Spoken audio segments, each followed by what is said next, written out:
Or it's just money, right? അത് നിങ്ങൾക്ക് എങ്ങനെയൊക്കെ ഉണ്ടാക്കാം, ഇങ്ങനെ ഉണ്ടാക്കണം. ഗ്ലോറിഫൈ ചെയ്യാൻ പാടില്ല എന്നേ ഉള്ളൂ.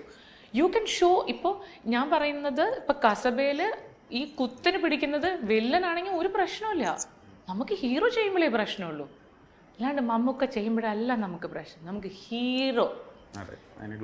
Let's get, it's not about individuals, it's about this whole system. We are talking about this very powerful medium we have and its visual grammar. Let's not belittle it, yeah, come on. നായകൻ കുത്തിയാലല്ല കുത്തിന് പിടിച്ചാൽ കുഴപ്പമുണ്ട്. പക്ഷേ വില്ലനായിരുന്നു അത് കുത്തിന് പിടിക്കുന്നതെങ്കിൽ കുഴപ്പമില്ല. അതാണ് ചേച്ചിയുടെ പുരോഗമന feminism.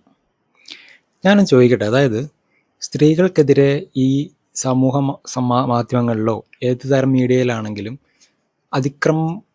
അതിനെ എതിർക്കുക ആണ് ചെയ്യുന്നതെങ്കിൽ അത് നായകനാണോ, വില്ലനാണോ, വഴിപോക്കനാണോ, പോലീസുകാരനാണോ, ഡോക്ടറാണോ, ഇതൊക്കെ എന്തിനാ ചിന്തിക്കുന്നത്? ഒന്നെങ്കിൽ ഇത് നായകൻ, ഈ കസബ സിനിമയിലെ നായകൻ ഒരു ഗ്രേ ഷെയ്ഡുള്ള ഒരു നായകനാണ്, മമ്മൂട്ടി ചെയ്ത ആള്, അയാൾ അങ്ങനെയാണ്. അപ്പോൾ അയാളുടെ ക്യാരക്ടറിന് വേണ്ടിയിട്ടുള്ള രീതിയിലല്ല ചെയ്യുന്നത്. അങ്ങനെയാണെങ്കിൽ ഇപ്പോൾ കൂട്ടുകാരത്ത് ചെയ്ത് വെച്ചേക്കുന്നത് എന്തുവാ? നായകനല്ലേ അത്? അവിടെ കുത്തിന് കുഴപ്പമൊന്നുമില്ലായിരുന്നല്ലോ. ഒരാൾ ചെയ്യുമ്പോൾ മാത്രം പ്രശ്നമാകുക, മറ്റൊരാൾ ചെയ്യുമ്പോൾ പ്രശ്നം അല്ലാതിരിക്കുക, തോന്നുമ്പോൾ തോന്നുന്ന അഭിപ്രായം പറയുക.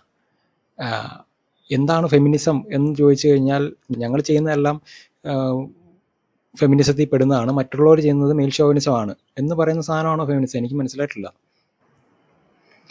കസബ സിനിമയിൽ ചെയ്തത് തെറ്റാണെങ്കിൽ ഇപ്പോഴുള്ള സിനിമയിലും ചെയ്തത് തെറ്റാണെന്ന് പറയാനുള്ള മര്യാദയുണ്ട്, പറയാനുള്ള ബാധ്യതയില്ലേ?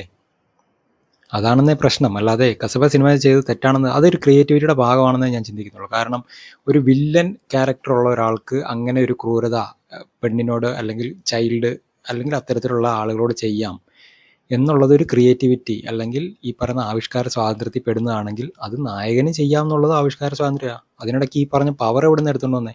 പവറിൻ്റെ കാര്യമൊന്നും പറയണ്ട, പവറിൻ്റെ കാര്യം ഇന്നലെ പറഞ്ഞായിരുന്നു. എന്തുവാ ചുമ്മാ ആണുങ്ങളുടെ വില കളയാനായിട്ട് ഓരോ ട്രെയിലറും ടീസറും ഒക്കെ ആയിട്ടിറങ്ങും.